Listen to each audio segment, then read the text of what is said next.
El implacable y blanco sol del mediodía caía sobre el pueblo como una sentencia. Una fina capa de polvo, removida por un viento cálido y seco, se aferraba a la piel sudorosa de los aldeanos reunidos frente a la imponente iglesia de piedra.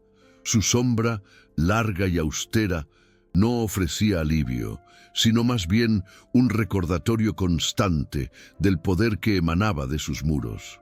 Las casas de adobe, de un marrón apagado y agrietado, parecían encogerse bajo la mirada crítica de la multitud.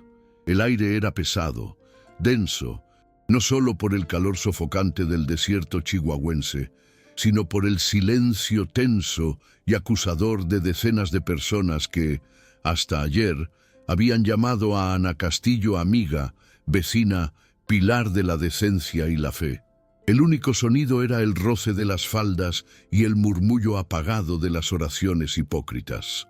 En el centro de este círculo de desprecio, Ana se arrodilló. Su larga cabellera negra, antes recogida en un respetuoso moño, ahora le caía enredada sobre el rostro, manchada por la tierra que se vio obligada a besar. Su vestido oscuro y modesto, prenda de luto y honor, estaba rasgado a la altura de los hombros, una violencia silenciosa que exponía su vulnerabilidad. Sus ojos, antes dulces y llenos de serena fe, ahora estaban hundidos, un pozo de incredulidad y dolor. No miraba a nadie, pero sentía cada par de ojos como una piedra lanzada contra su piel. El sol le quemaba la espalda, pero el frío que sentía provenía de dentro, un hielo que se extendía por sus venas con la traición de todo su mundo. El padre Valentín, de pie en la escalinata de la iglesia, se alzaba como un buitre con sotana negra. El crucifijo de plata en su pecho relucía, una cruel ironía en medio de la oscuridad de sus acciones. Su rostro, habitualmente untuoso y falsamente paternal, se contorsionaba en una máscara de santa furia. La veía no como la mujer que había rechazado sus lascivas insinuaciones tras la muerte de su esposo, sino como un ejemplo a seguir, un demonio que exorcizar para reafirmar su control sobre su rebaño. La acusación de adulterio, una mentira que él mismo urdió, resonaba en sus oídos, repetida por los susurros envenenados de la multitud que había incitado. Cada palabra era una palada de tierra arrojada sobre su reputación, enterrándola viva. Con un gesto teatral la señaló con el dedo, su voz resonando con una autoridad que nadie se atrevía a cuestionar. Esta mujer, manchada por los pecados de la carne, es un cáncer en nuestra comunidad. Le abrió las puertas al diablo y bailó con él en ausencia de Dios. La sentencia cayó como un hacha, cortando los últimos lazos que Ana tenía con su vida. Levantó la cara. El polvo se mezcló con las lágrimas silenciosas que comenzaron a correr por sus mejillas. Era la mirada de un alma destrozada en público, una humillación tan profunda que la muerte misma parecía una misericordia. El gesto impactante, el dedo acusador del sacerdote, fue la chispa que encendió su existencia. El silencio que siguió fue roto por su última frase: «Te excomulgo, te destierro de esta tierra sagrada, que el desierto te reclame, pues aquí ya no hay lugar para los condenados». Las palabras, breves y cargadas de odio, crearon una oleada de conmoción que se transformó en fervor moral entre los aldeanos. Manos que una vez la saludaron, ahora recogían piedras y terrones. El dolor físico de las pequeñas piedras al golpearla no era nada comparado con la agonía de ver rostros familiares, los rostros de comadres y amigos, contorsionados por el desprecio. La curiosidad inicial de la multitud se había convertido en sed de castigo, y la anticipación de su expulsión era palpable. Empujada y apedreada, Ana se vio obligada a ponerse de pie. Sus pies descalzos y heridos se tambaleaban hacia el vasto e implacable desierto de Chihuahua. No miró atrás.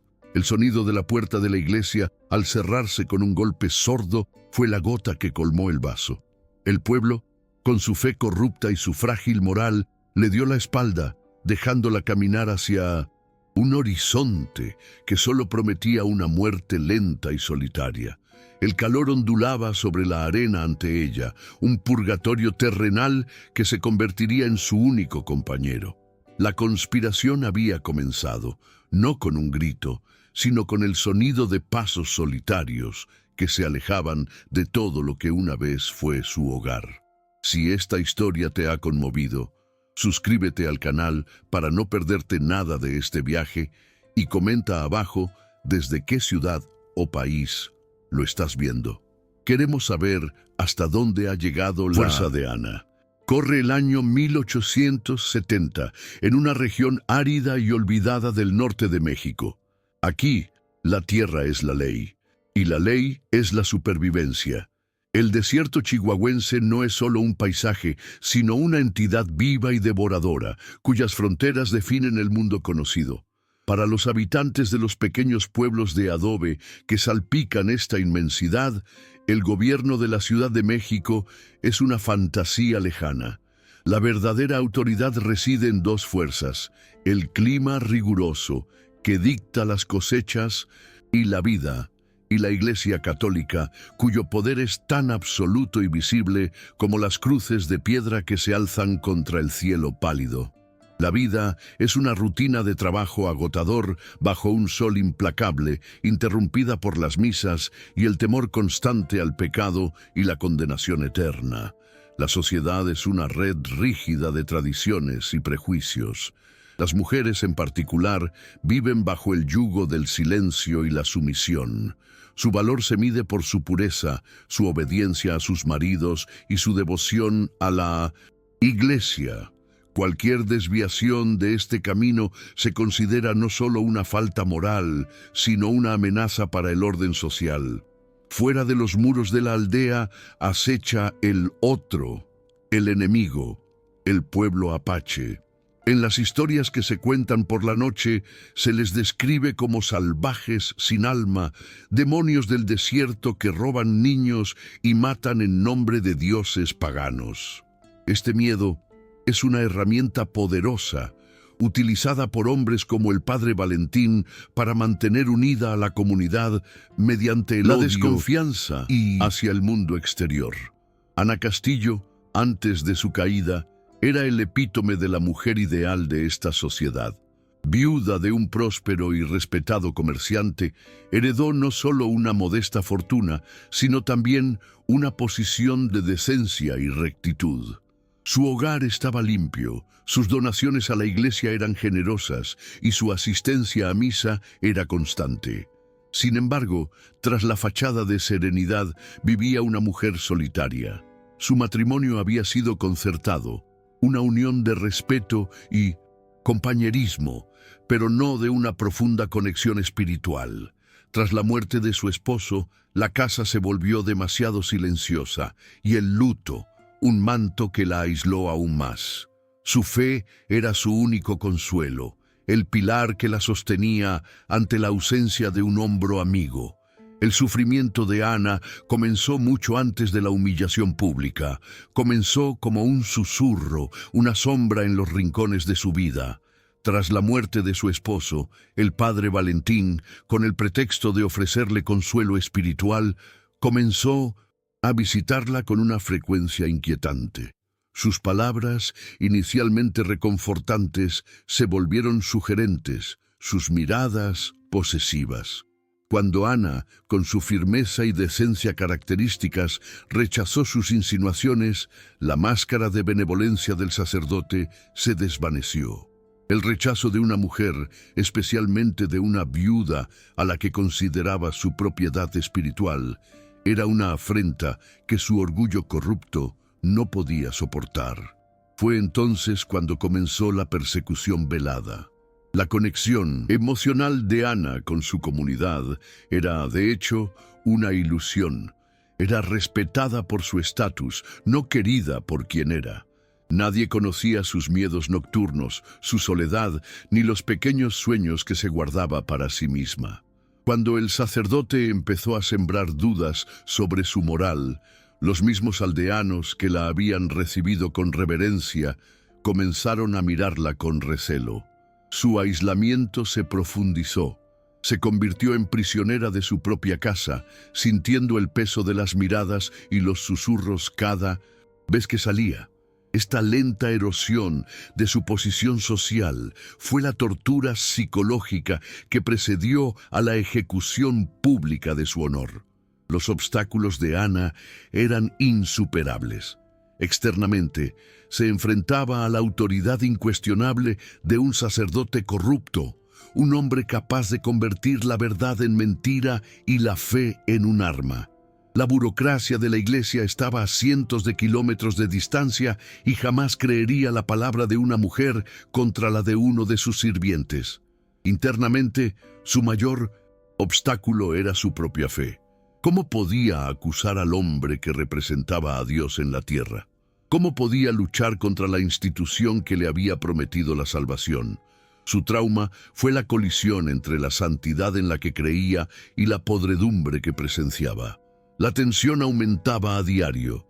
Empezaron a ocurrir pequeños sabotajes, un negocio que se agrió inexplicablemente, una invitación a un evento social que nunca se celebró. Ana sintió que la red se cerraba. La conexión emocional que creía tener con sus vecinos resultó ser una frágil farsa, destrozada al primer indicio de escándalo. Estaba completamente sola, una oveja separada deliberadamente del rebaño para ser sacrificada. El miedo se convirtió en su compañero constante, un nudo en la garganta que la sofocaba día y noche mientras rezaba por una intervención divina que nunca llegaría. La vida de Ana, antes del evento principal, era un retrato de soledad disfrazada de respetabilidad. Se movía por un mundo que la veía, pero no la veía. La humillación que sufrió no fue solo la pérdida de su hogar y su nombre, sino la brutal revelación de que toda su vida se había construido sobre arena. Su lucha por la supervivencia no comenzó en el desierto, comenzó en el momento en que comprendió que la bondad y la justicia en las que creía tan firmemente eran solo máscaras de la hipocresía y la crueldad humanas. El pueblo fue su primera prisión, la más cruel de todas. El contexto social e histórico fue, por lo tanto, el combustible perfecto para la tragedia de Ana. Una sociedad patriarcal y aislada, gobernada por el miedo y la superstición, donde la palabra de un hombre con sotana valía más que la vida de una mujer. La pobreza material solo era superada por la pobreza de espíritu, y el prejuicio contra los forasteros servía para reforzar un control interno opresivo. Era un mundo sin espacio para la verdad, donde la supervivencia dependía de doblegarse al poder, algo que el honor de Ana, su mayor activo, y su ruina le impedía hacer. Estoy escribiendo el bloque 3, acto 3, presentación de los personajes. La protagonista femenina, Ana Castillo, es ahora una sombra de lo que fue. A sus 28 años, su serena belleza ha sido brutalmente reesculpida por el dolor y el sol. Su piel morena, antes suave y bien cuidada, ahora está roja y agrietada, con finas líneas de polvo incrustadas en cada línea de expresión. Los arañazos de los arbustos espinosos trazan el mapa de su desesperada huida en sus brazos y rostro. Sus pies, que solo han conocido zapatos delicados, ahora están en carne viva, una masa de ampollas y cortes sangrantes que hacen que cada paso sea una tortura. Verse reflejada en un charco de agua estancada la haría retroceder, sin reconocer la figura salvaje y desolada que la mira fijamente. Su historia es un tapiz de honor y fe, ahora reducido a jirones. Como viuda de don Mateo Castillo, un comerciante justo y querido, Ana ocupó un lugar de prominencia y respeto incuestionable. Fue la encarnación de la piedad. Su vida, un ejemplo de devoción y modestia. El dolor de la traición es, por lo tanto, doble. La traición a un hombre de la iglesia, el padre Valentín, a quien veneraba como padre espiritual, y la traición a una comunidad a la que servía y amaba. El abandono de todos sus conocidos abrió un abismo en su alma, un vacío donde una vez residió una fe inquebrantable en Dios y la bondad humana. Se siente desnuda, no solo física, sino espiritualmente, despojada de todo lo que definía su existencia. El dilema interno que la consume es feroz. Cada instinto de su crianza le grita que es una pecadora maldita, merecedora de su destino. Años de sermones de fuego y azufre resuenan en su mente, una forma de tortura autoimpuesta. Sin embargo, una nueva voz obstinada comienza a susurrar desde lo más profundo de su ser, cuestionándolo todo. ¿Cómo pudo un Dios justo permitir tal engaño? ¿Cómo podría la salvación residir en una iglesia dirigida por un monstruo? Sus sueños nunca fueron de riqueza ni poder. Soñaba con la paz, con una vejez pacífica a la sombra de la iglesia, quizás enseñando catecismo a niños. Ahora su único sueño es un sorbo de agua, una sombra, el fin del dolor. El trauma de la humillación pública es una herida que nunca sana. Revive la escena constantemente, los rostros contorsionados de sus vecinos, el dedo acusador del sacerdote, el sonido de las piedras golpeándole la espalda. Es un recuerdo que la atormenta durante las frías noches del desierto y los días delirantes bajo el sol. Pero bajo esta capa de vergüenza y desesperación, una chispa de obstinada rebeldía se niega a apagarse. Es la misma fuerza silenciosa que la hizo rechazar las insinuaciones del sacerdote. No es una fuerza agresiva, sino una profunda resiliencia, una negativa fundamental a rendirse por completo a la muerte que se le impuso. Es la última brasa de su espíritu, esperando un soplo de aire fresco para encenderse de nuevo. Del silencio del desierto emerge Koda, un guerrero apache chiricahua. A sus 35 años es la personificación misma del paisaje que lo rodea. Alto, con un cuerpo esbelto y musculoso, forjado por una vida de caza y lucha, se mueve con una gracia silenciosa que lo hace parecer un espejismo. Su piel, bronceada por el sol hasta alcanzar un profundo tono cobrizo, luce cicatrices en el rostro y los brazos, cada una de las cuales narra la historia de una batalla o una ardua supervivencia. Su larga cabellera negra está sujeta por una correa de cuero y sus ojos oscuros son su rasgo más llamativo, intensos, penetrantes y serenos, capaces de leer el viento, la tierra y el alma de un extraño. El pasado de Koda es un río de dolor silencioso. Años atrás, perdió todo lo que más amaba. Su primera esposa, Nalin, y su hijo pequeño, Taza, murieron durante un ataque sorpresa de soldados mexicanos a su campamento de invierno. Ese día le robó la alegría del corazón, reemplazándola por una gélida desconfianza hacia todos los hombres blancos y sus promesas vacías. Sin embargo, esta tragedia no lo endureció ante la crueldad, sino que lo hizo profundamente sensible al sufrimiento ajeno. Reconoce el lenguaje universal de la pérdida y la injusticia, y es esta capacidad la que le permite ver más allá de la apariencia asustada de Ana. Su personalidad se rige por un código de honor apache que valora la verdad, el coraje y la resiliencia por encima de todo. Su pureza, en contraste con la moral hipócrita de la aldea, reside en su conexión con la tierra y su creencia en Nde, el espíritu o esencia vital que habita en todos los seres vivos. Para Koda, una persona no se define por su religión o raza, sino por la fuerza y la verdad de su espíritu. Es un hombre de pocas palabras, convencido de que las acciones revelan el carácter con mucha más honestidad. Su honor no le permite abandonar a un ser vivo al sufrimiento, sin importar quién sea. Su postura física y emocional es de constante y serena vigilancia. Se sienta erguido, pero relajado. Sus movimientos son pausados y eficientes, sin un solo gesto desperdiciado. Emocionalmente es reservado, un reflejo de sus pérdidas pasadas. No confía fácilmente, pero cuando lo hace, es total e inquebrantable. Lleva la tristeza de su pasado no como una carga que lo aplasta, sino como una piedra de afilar que agudiza su percepción y compasión. Es la antítesis del mundo caótico y ruidoso de Ana. Es silencio, paciencia y una fuerza que emana de la tierra. El principal antagonista, el padre Valentín, es la fuente de toda la opresión en la vida de Ana. Tras su fachada de piedad y sus vestimentas sacerdotales se esconde un hombre consumido por la lujuria, el orgullo y la sed de poder. La negativa de Ana a ceder a sus insinuaciones no solo fue un rechazo personal, sino un desafío directo a su autoridad en un mundo donde no estaba acostumbrado a ser contradicho por una mujer.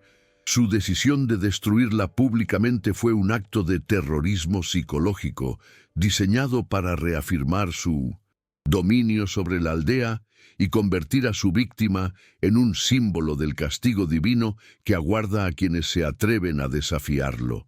La sociedad opresiva del pueblo funciona como un antagonista colectivo.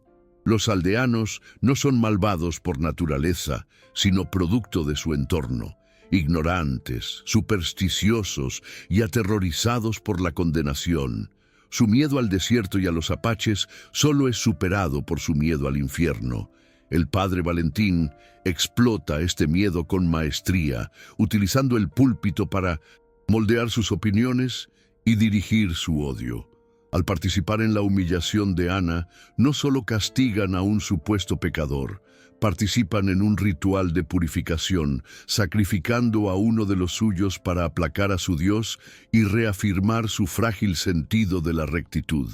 Son prueba de cómo la gente común puede cometer actos terribles bajo la influencia del miedo y la autoridad corrupta. Los niños del pueblo, aunque no son personajes centrales de la acción, desempeñan un papel emocional crucial como observadores silenciosos. Presenciaron la expulsión de Ana, absorbiendo con sus ojos abiertos la brutal lección de ese día. El poder puede fabricar la verdad, y la turba puede ser un arma.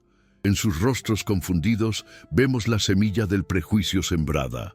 Representan la inocencia perdida y la perpetuación de un ciclo de odio.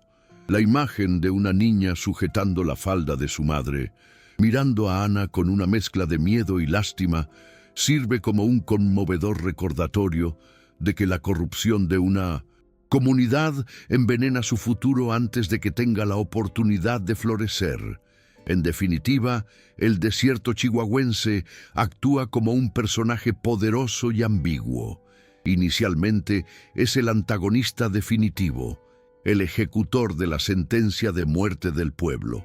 Es un lugar de extremos, calor abrasador y frío intenso, sed y hambre agonizantes. Sin embargo, también es un lugar de absoluta honestidad. En el desierto no hay cabida para la mentira, el estatus social ni la hipocresía. Despoja a todos los habitantes de todo lo superfluo, obligándolos a confrontar su verdadera naturaleza. Para Ana, este purgatorio en la tierra se convertirá, paradójicamente, en el lugar de su salvación, un espacio salvaje y limpio donde podrá renacer de las cenizas de su vida anterior. Estoy escribiendo el bloque 4, acto 4, punto de inflexión, encuentro decisivo. Tras días de vagar sin rumbo, el desierto finalmente comenzó a reclamar a Ana. El sol, un martillo abrasador en el cielo, le había robado sus últimas fuerzas. Tenía los labios agrietados y sangrantes, la garganta tan seca que tragar era una agonía. La realidad comenzó a desmoronarse en oleadas de calor y delirio, con el rostro burlón del padre Valentín superpuesto a las formaciones rocosas lejanas. Cada paso era una punzada de dolor en sus pies destrozados. Finalmente, sus rodillas cedieron. Cayó de bruces sobre la arena caliente. El roce abrasador fue casi un alivio del entumecimiento que se extendía por su cuerpo. Con un último suspiro, estremecido, se rindió, cerrando los ojos y rezando no por la salvación, sino por un pronto fin a su sufrimiento. Fue entonces cuando una sombra la envolvió. A través de sus párpados entrecerrados, con la vista nublada por las lágrimas y el cansancio, vio una silueta oscura recortada contra el cegador resplandor del sol. La figura era alta e inmóvil, como surgida de la tierra misma. En su mente febril afloraron las historias de terror de su infancia. Un demonio del desierto, un apache salvaje que venía a arrastrar su alma maldita al infierno. Un espasmo de miedo recorrió su cuerpo, pero era una emoción débil y distante. Ya no tenía fuerzas para gritar ni para huir. Rendirse a la muerte ya la había preparado para cualquier destino. Simplemente esperaba el golpe final. Koda observó a la mujer que yacía ante él con serena intensidad. Había seguido las huellas irregulares durante más de una milla, un rastro que contaba una historia de dolor y desesperación. Ahora veía la fuente, una mujer, claramente no de su especie, al borde de la muerte. Su sospecha inicial, un instinto agudizado por la pérdida de su familia a manos de soldados mexicanos, lo hizo detenerse y evaluar. Vio el vestido roto, el cabello enmarañado y lo más revelador, los pies ensangrentados. Estas no eran las señales de un viajero extraviado, sino de alguien abandonado a su suerte. La tensión cultural era una barrera invisible entre ellos, pero su sufrimiento era un lenguaje que él entendía a la perfección. El momento que lo cambiaría todo ocurrió en silencio. Koda se arrodilló lentamente junto a ella, con movimientos fluidos y pausados. Ana se estremeció, anticipando la violencia. En cambio, oyó el suave chapoteo del agua dentro de una cantimplora de cuero. Él destapó el recipiente y con una delicadeza que parecía imposible en una figura tan intimidante, se lo acercó a los labios agrietados. El primer sorbo de agua tibia fue una sorpresa, un milagro. No fue la mano de Dios la que la salvó, sino la de un salvaje, un enemigo de su pueblo. Este simple acto de misericordia fue más poderoso que cualquier sermón que hubiera escuchado. Una verdad líquida que lavó parte del polvo de su alma. El agua actuó como catalizador, rompiendo el dique de dolor que había contenido. Un sollozo escapó de su garganta, un sonido áspero y desgarrador, seguido de otro y otro. Pronto, lloró convulsivamente. Ya no eran las lágrimas silenciosas de la desesperación, sino el sollozo abrumador de un colapso emocional total y absoluto. Eran lágrimas de confusión, de alivio, del dolor de una bondad tan inesperada que parecía casi insoportable. En ese momento, arrodillada en la arena a los pies de un guerrero apache, Ana Castillo dejó de ser la viuda respetable o la pecadora excomulgada. Era simplemente un ser humano sufriente, víctima de un acto de compasión que destrozó su mundo para siempre. Koda permaneció en silencio, permitiéndole beber y llorar. Su rostro permaneció como una máscara de serena observación, pero sus ojos reflejaban la profundidad de un hombre que conocía bien el dolor. No hubo palabras de consuelo ni promesas. La confianza mutua no nació allí, sino de un pacto tácito, forjado en su apremiante necesidad y en su honor. Para Ana, la razón para quedarse con él era la vida misma. Él era la única razón por la que su corazón aún latía. Para Koda, la decisión de ofrecerle agua fue una decisión de asumir la responsabilidad. Dejarla ahora sería como matarla. Con la misma delicadeza, la ayudó a ponerse de pie. El roce de su mano en su brazo fue firme y fuerte, pero carente de agresión. Fue un toque de apoyo, nada más. El choque cultural era palpable. Ana, a quien le habían enseñado a temer la sombra misma de estos hombres, ahora se apoyaba en uno para no caer. La guió lentamente, paso a paso, hacia su caballo, que esperaba pacientemente cerca. El silencio entre ellos era absoluto. Solo se llenaba con el sonido del viento y su respiración agitada. Su viaje juntos había comenzado, no con un entendimiento, sino con un acto de misericordia que desafiaba toda lógica de sus mundos separados. Mientras viajaban, la mente de Ana, recuperándose lentamente del borde del abismo, libraba una batalla. El miedo instintivo, martillado en su cabeza por años de prejuicios, luchaba contra la innegable realidad de su salvación. Lo observaba, notando cómo sus ojos interpretaban el paisaje, cómo parecía formar parte del entorno hostil que casi la había matado. No era la bestia irracional de sus historias. Había en él una inteligencia y una conciencia que la dejaron profundamente conmocionada. Su desconfianza inicial no desapareció, pero fue reemplazada poco a poco por una capa de curiosidad y una desconcertante reevaluación de todas sus certezas. La razón de su estancia inicial juntos era tan clara e inquebrantable como las rocas del desierto. Era una simbiosis de vida o muerte. Ella dependía de él para cada sorbo de agua, cada paso, su propia dirección. Él, a su vez, estaba ahora ligado a ella por su propio código de conducta. Abandonar a los débiles no era propio de un guerrero chiricahua. Él la había salvado del desierto y ahora tenía que salvarla de sí misma y del mundo que la había desechado. Esta dependencia pura, carente de cualquier emoción, más allá de la necesidad de sobrevivir, fue la base sobre la que el destino comenzaría a construir algo mucho más profundo y transformador.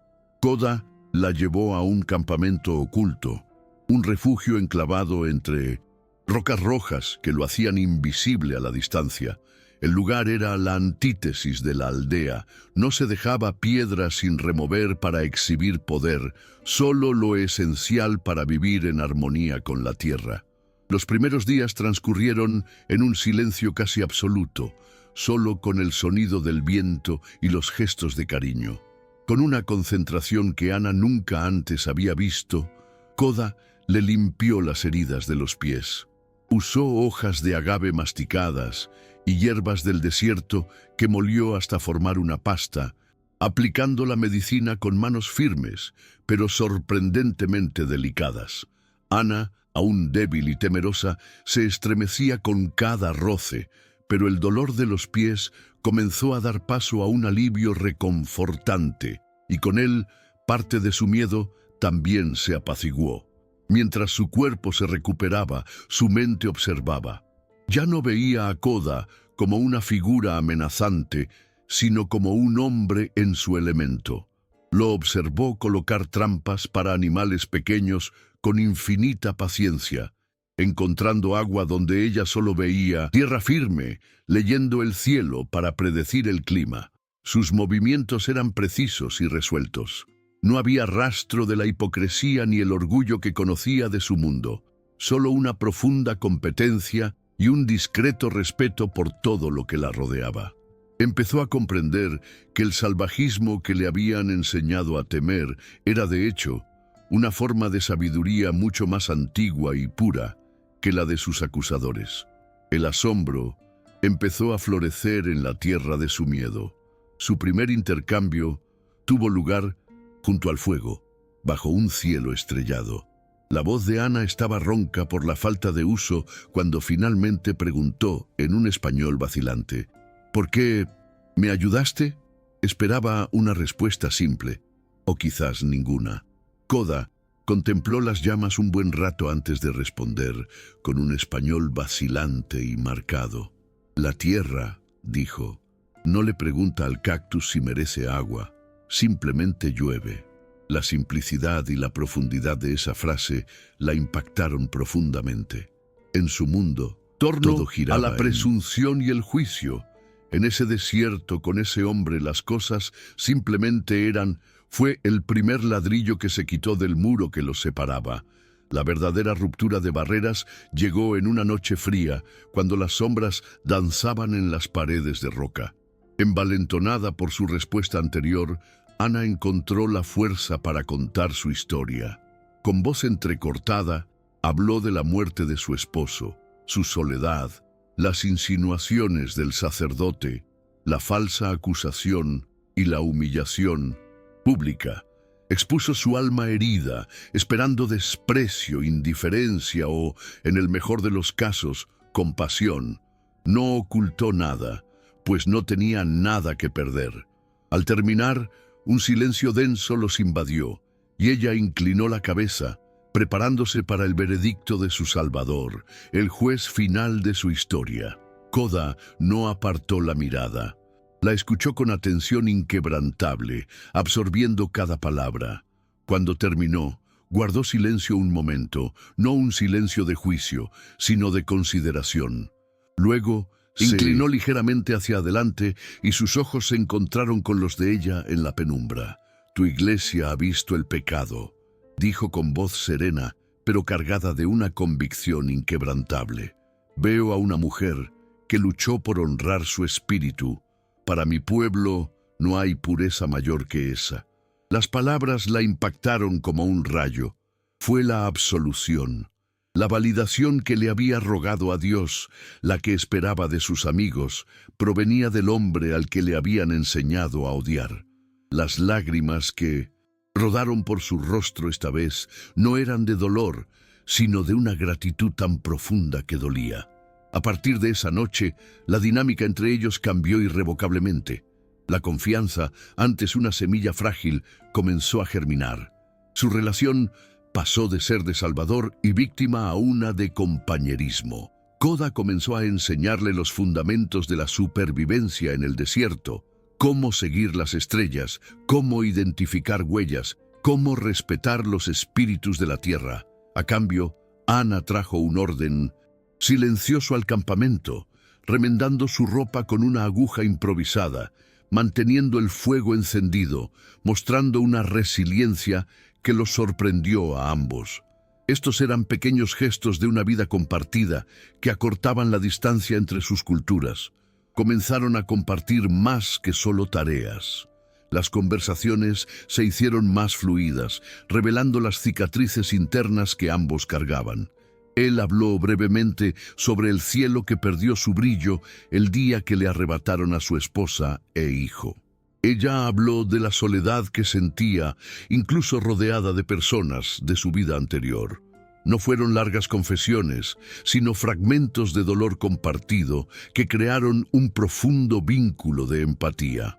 Provenían de mundos opuestos, pero el dolor y la pérdida eran un lenguaje universal que ambos hablaban con fluidez. Era crucial que la conexión que crecía entre ellos no se basara en una atracción superficial, sino en el respeto mutuo y la profunda comprensión. Él veía en ella no a una mujer frágil a la que proteger, sino a la mujer valiente que había descubierto esa noche. Admiraba la fortaleza de su espíritu, que se había negado a doblegarse incluso bajo el peso de tanta crueldad.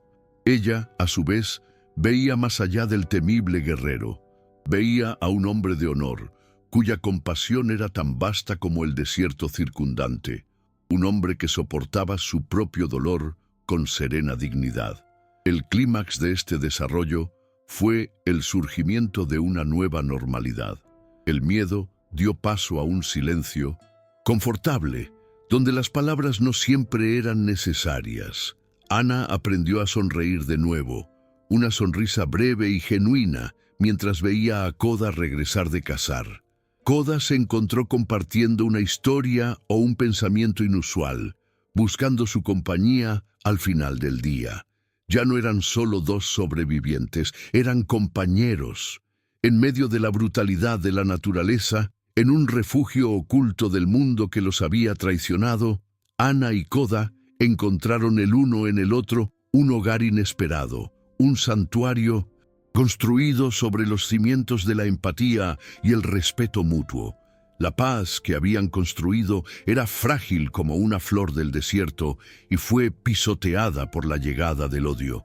El padre Valentín, consumido por el temor de que Ana regresara algún día y expusiera su corrupción, no descansó. Usó su púlpito para urdir una nueva mentira, aún más venenosa que la primera. que Ana no había muerto, sino que se había unido a los salvajes, convirtiéndose en una bruja que maldecía la tierra y guiaría a los demonios apaches hasta sus puertas.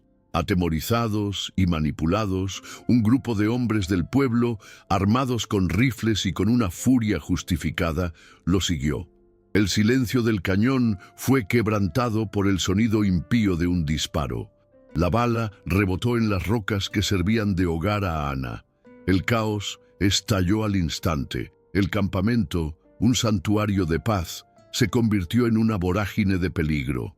Koda reaccionó no con pánico, sino con la precisión de un depredador cuyo territorio ha sido invadido. Su mirada se volvió fría y dura como la obsidiana.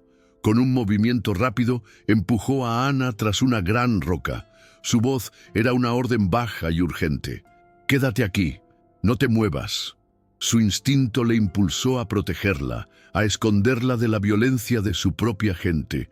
Tomó su arco y su cuchillo, desapareciendo entre las sombras como un fantasma, su cuerpo fundiéndose con el paisaje que tan bien conocía. Escondida, Ana sintió un terror gélido envolverla, el mismo pavor paralizante que había sentido el día de su expulsión. Los gritos de los hombres en español, las mismas voces que la habían condenado, resonaban en las paredes del cañón.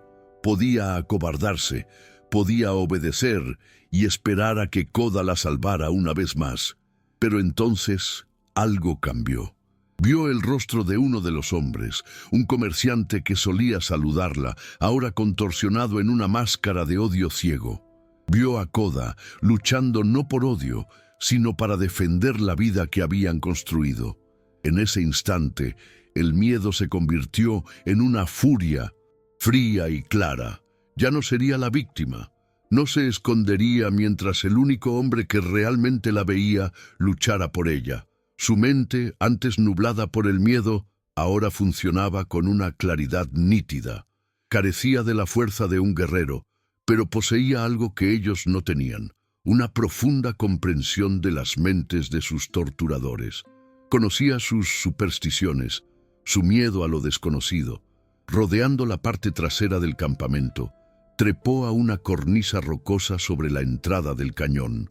Con todas sus fuerzas, comenzó a empujar rocas sueltas y a sacudir un arbusto grande y seco, produciendo un ruido ensordecedor que resonó y se multiplicó por todo el cañón. Para los hombres de abajo, el sonido fue aterrador. Parecía un grupo de guerreros apaches preparándose para atacarlos por el flanco. El pánico comenzó a apoderarse de ellos. La distracción fue clave. Los aldeanos, que habían avanzado con confianza, dudaron, con la mirada fija en las rocas. Esta vacilación fue todo lo que Koda necesitó. Él y los pocos guerreros del pequeño campamento aprovecharon la confusión para lanzar un contraataque preciso y devastador. Ya no era una defensa desesperada, sino una táctica calculada. Koda vio lo que Ana había hecho, y un destello de feroz admiración brilló en sus ojos. Ella no era alguien a quien proteger, era una guerrera por derecho propio. Luchaban juntos como uno solo para defender su mundo. En medio del caos de la retirada de los atacantes, Ana descendió y se encontró cara a cara con el Sintosa, artífice de su sufrimiento. El padre Valentín, separado de sus hombres, yacía acorralado con su fusil inservible en el suelo. La máscara de santidad se había desmoronado por completo, revelando el rostro tembloroso y sudoroso de un cobarde. Al ver a Ana, no como una víctima andrajosa, sino firme y sin miedo, su terror se transformó en odio puro e impotente. El humo de la pólvora flotaba en el aire entre ellos, escenario de su batalla final. «¡Puta del diablo!», espetó con la voz chillona y furiosa. «Te he condenado al fuego del infierno». Ana lo miró y por primera vez no sintió dolor ni miedo, solo una inmensa y triste lástima. Su voz, al hablar, era serena, pero cargada del poder del desierto y la fuerza de un alma renacida. «Me condenaste al desierto, padre. dijo, y cada palabra le cayó como una piedra. Y fue en el desierto donde encontré a Dios, no al tuyo, que vive en piedra y oro, sino a uno que vive en honor y compasión. Tu infierno está dentro de ti. Esas palabras fueron el golpe final, más afilado que cualquier espada. La verdad en su voz lo desarmó por completo. La había despojado de todo, y al hacerlo, la había liberado. Ya no necesitaba su aprobación, ni su iglesia, ni su Dios. Al confrontarlo, no con el odio que él esperaba, sino con una certeza espiritual que jamás podría alcanzar, Ana se liberó para siempre del poder que él ejercía sobre ella. Ya no la definía la vergüenza que él le había impuesto. En ese momento, ganó la guerra por su propia alma, reclamando su pureza en sus propios términos. Koda se acercó en silencio tras haber presenciado toda la escena. La lucha había terminado. Los aldeanos huyeron, derrotados y desmoralizados, dejando atrás a su líder. Miró a Ana y la mirada que intercambiaron lo dijo todo. El respeto que sentía por ella se había transformado en profunda admiración. El amor que había crecido en silencio se forjó y selló en ese bautismo de fuego. Habían luchado codo con codo, no como protector y protegido, sino como iguales, compañeros que defendían la vida que habían elegido construir juntos. Su vínculo ahora era inquebrantable. ¿Disfrutaste esta historia? Dale a me gusta y suscríbete al canal. Seguimos con el video.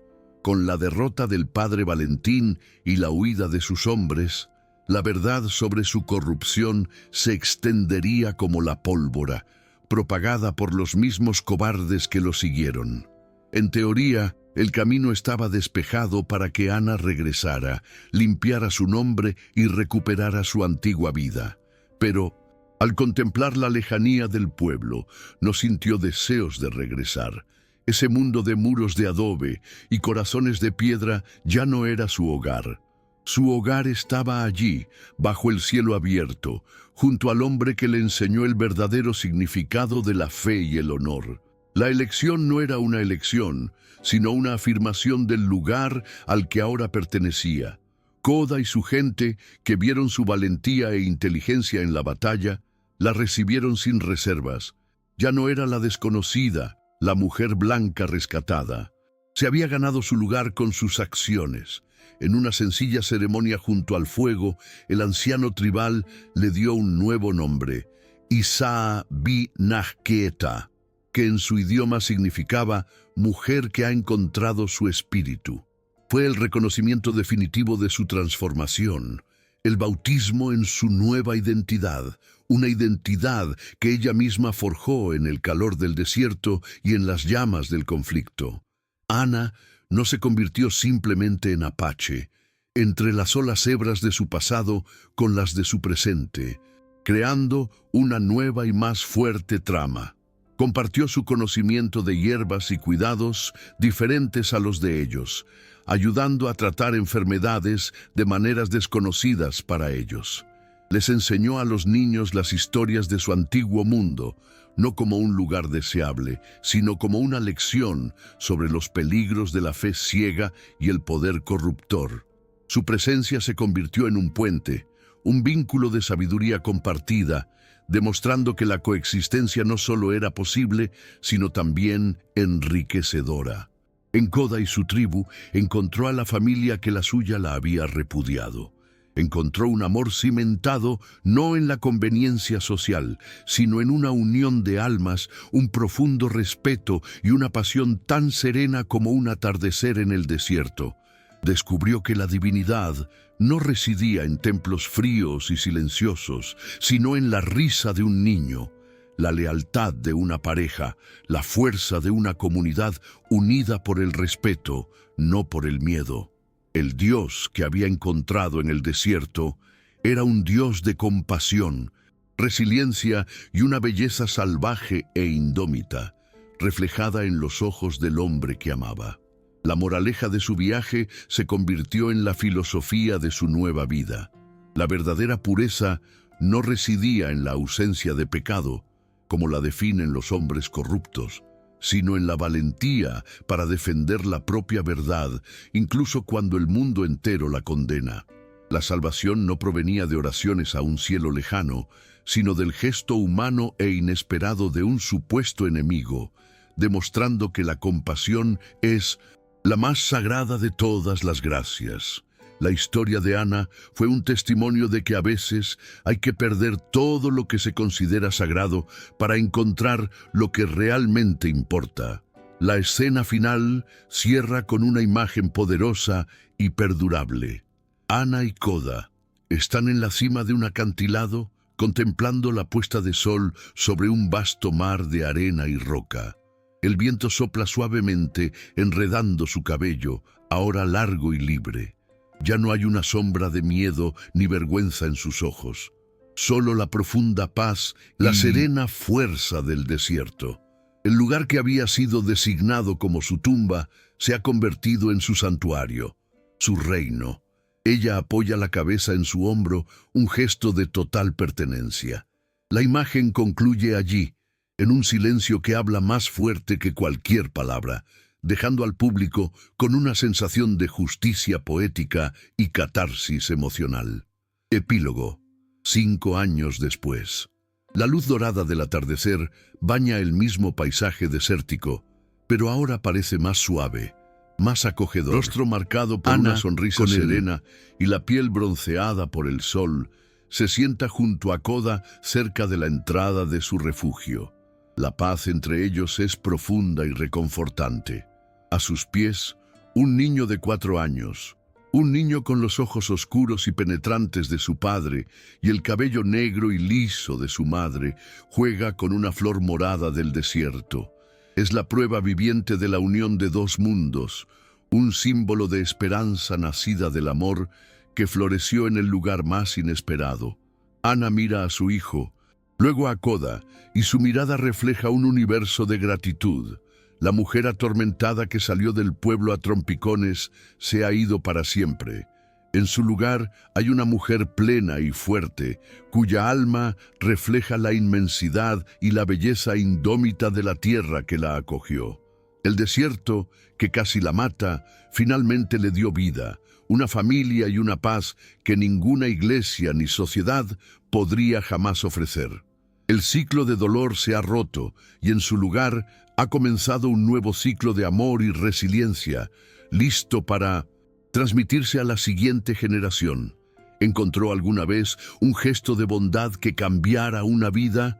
Dona un corazón si crees que el amor es más poderoso que cualquier riqueza.